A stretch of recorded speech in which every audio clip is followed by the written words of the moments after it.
Let's break it down. Saudi Arabia's skies are about to get a lot more futuristic. The kingdom is preparing to launch electric air taxi services in its major cities, after signing a new deal with a US company that builds next-generation flying vehicles. I'm Imran, a Middle East-based analyst who follows regional politics, business, and big tech trends. In about 3 minutes, let's walk through what was announced, how these air taxis are supposed to work, and what it means for everyday travel. If you like clear, simple breakdowns like this, please hit subscribe so you don't miss the next one. First, what exactly did Saudi Arabia announce? The kingdom's General Authority of Civil Aviation has signed a memorandum of understanding with Archer Aviation, a US company that builds electric vertical takeoff and landing aircraft, what we usually call eVTOLs, or air taxis. The plan is to introduce urban air taxi services in major Saudi cities as part of a wider advanced air mobility strategy.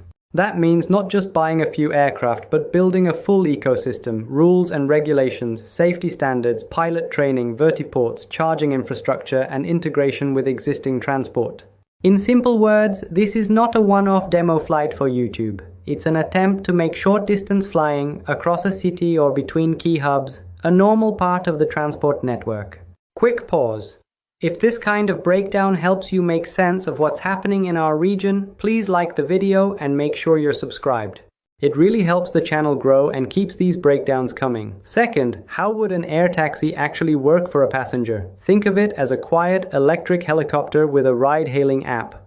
You book a seat from a vertiport near you, for example, close to an airport, a business district, or a big tourism project.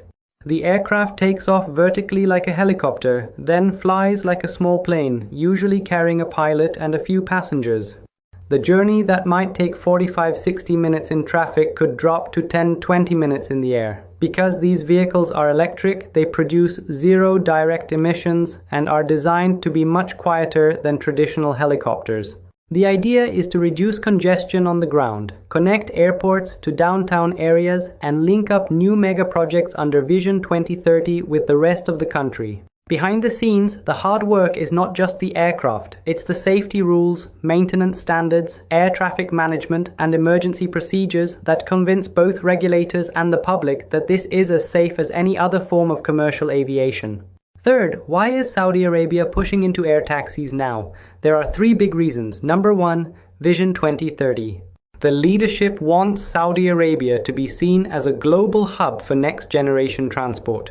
From high-speed rail and new airlines to electric vehicles and now urban air mobility. Air taxis fit perfectly into that future city branding. Number 2, tourism and mega projects. New destinations like NEOM and the Red Sea developments are being marketed as ultra-modern, sustainable, and tech-driven. Being able to say we have sustainable air taxis connecting key sites sends a powerful message to investors and visitors. Number 3, economic diversification. If Saudi Arabia can become an early leader in this sector, it's not just about flying tourists around. It could mean local maintenance centers, training academies, software development for traffic management, and even, over time, manufacturing partnerships. Of course, there are big questions that still need answers. How expensive will these trips be? Will they be only for VIPs or eventually for normal travelers? How will people feel about low-flying aircraft over cities in terms of noise and privacy? And how fast can regulations move without compromising safety?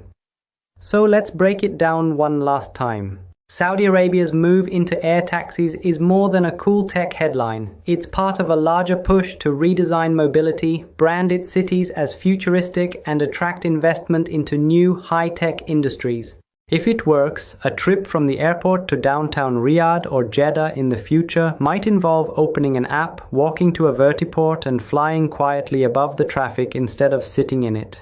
This is Imran Breaks It Down. If you found this helpful, please subscribe, like the video, and tell me your thoughts in the comments. Would you personally ride an air taxi in Riyadh or Jeddah, or would you wait a few years to see how it goes? Share this with a friend who loves tech and travel. And if you're already subscribed, thank you. We'll keep breaking it down together.